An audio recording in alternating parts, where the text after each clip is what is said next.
No doubt.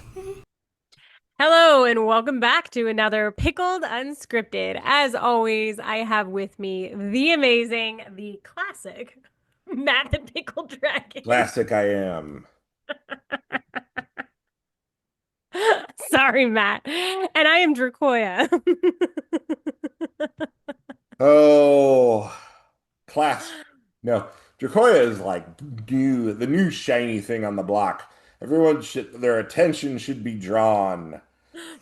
Oh, you're very kind. Yeah, I do have some really fun news. I actually just picked up another brand to distribute here in the United States. So if you guys are not familiar, go to dracoya.com, Dracoya.com, and sign up for my email list for 10% off your first order. Yes. Pretty soon there'll be a Dracoya club that you can join.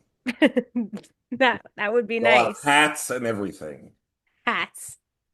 Hats are All like right. one of those underrated things that we don't get anymore. You join a club, it should be like you get a hat, like moose antlers or whatever. There will at least be t-shirts.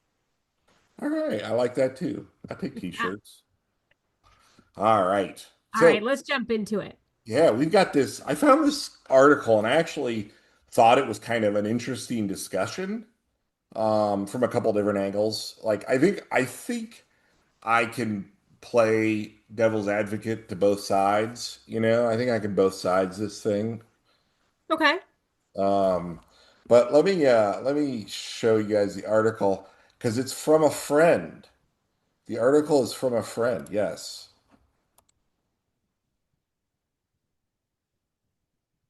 All right. So it's our old friend Molly Russell. We've looked at a lot of her articles, and the last one that she wrote, you can check out the videos, but I was actually like I had her back. I was like, this is from War Gamer magazine, and I think this is interesting, if nonetheless, whatever. So Here's to you, base Molly. yes, this one's to you. So Mike Merles, the former D&D designer, he outlines why boss fights suck in fifth edition. And you guys can find this article out there. We're not going to just like read the article to you, but I did want to show you. He had this chart for damage output essentially, and it basically shows the party can dish out way more damage at 20th level than the monsters. And obviously that's just a true thing, right? I don't think that there's really anyone out there who doesn't think that 5e is, if you play it by the rules, is a pretty easy game.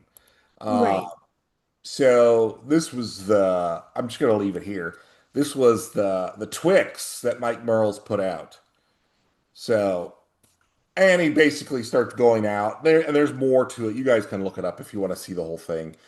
But basically, he lays out, hey, 5e as you go up in levels, it's really broken. And at some point he says, it's like a factor of five uh, by a factor of five does the party out damage the big boss monsters. Um, and to that, I would say two things. First, you know, if you're the type of DM, and it's likely that you've been DMing for 2 minutes, if this is the case, uh, if you're the type of DM who throws a single boss monster against a party in really any edition, except for maybe first, you're in for a thrashing, because Yeah. it comes down to, you know, the economy of actions. The party will get four, five, six, however many party member actions to the monster's one. And fifth edition, to a degree, with legendary actions, have mitigated that somewhat. But it's ironic that even with that mitigation, the the, the amount of damage and the amount of actions that a party could put out still far outweighs any monster out there. Um, and the second thing I would point out is that most adventurers never get past fifth level.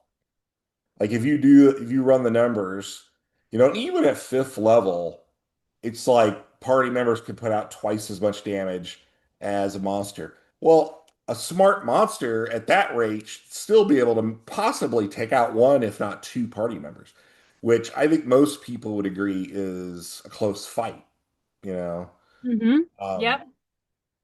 but What uh I've always done to overwhelm my party is if A, I will take a monster from the monster manual and adjust the stats so they actually hurt my party. Or B, I will take a weak monster and make sure that there's a lot of them. For example, if you're only second or third level and you're fighting a bunch of, basic cave spiders, like the cave spiders itself aren't going to do much damage. They're not going to do anything. You can just squash them because they're bugs. And but if you throw 100 cave spiders at a party of 3 or 4, suddenly they're really overrun. yeah, and that is the key for any great boss fight is that you should have lots of minions. You should have minions whose abilities complement one another because chances are the boss is smart, right? It's Right. it's a final boss because not only is he physically intimidating, but he is, a diabolical genius, or whatever. Right. And so he's going to surround himself with a defense. If they make it to his inner sanctum, he's going to surround himself with a defense that complements one another. So you Right. should be thinking about those abilities for sure. Something I was just thinking about with this chart is you notice it's every odd level, the party damage jumps up. So from like first to third, third to fifth, fifth to sixth, there's like a spike, especially once you get to 20th.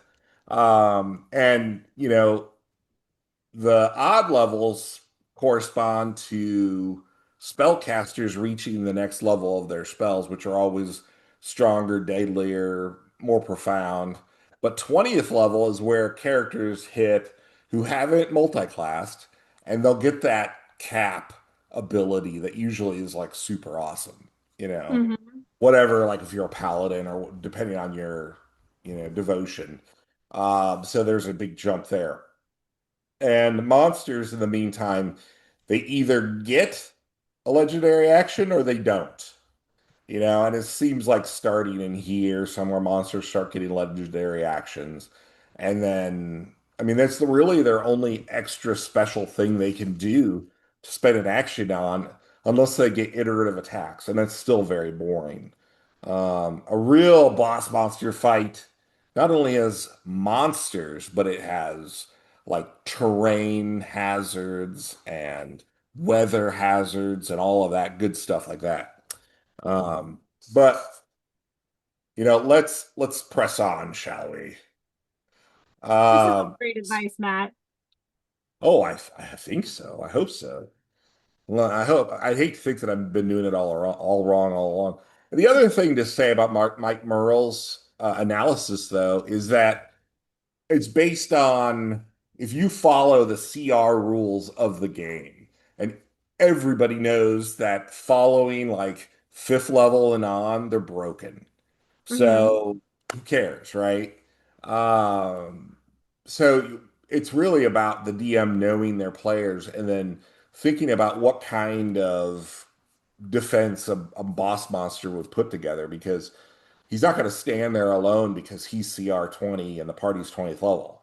He's not going to stand there like, or I got my one action around and maybe three legendary actions.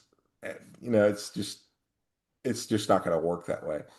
Um, I think that most people can look at a boss fight and say, "Oh, this needs something more, you know. Right. So that's just what I think. I've been rambling on this whole time, enjoying the clouds. Yes. All right. Well, let us know what you guys think. How do you handle boss fights below? Do you take into consideration action economy when you're creating your boss fights? Have you ever tried to overrun your party with a lot of small and seemingly powerless creatures?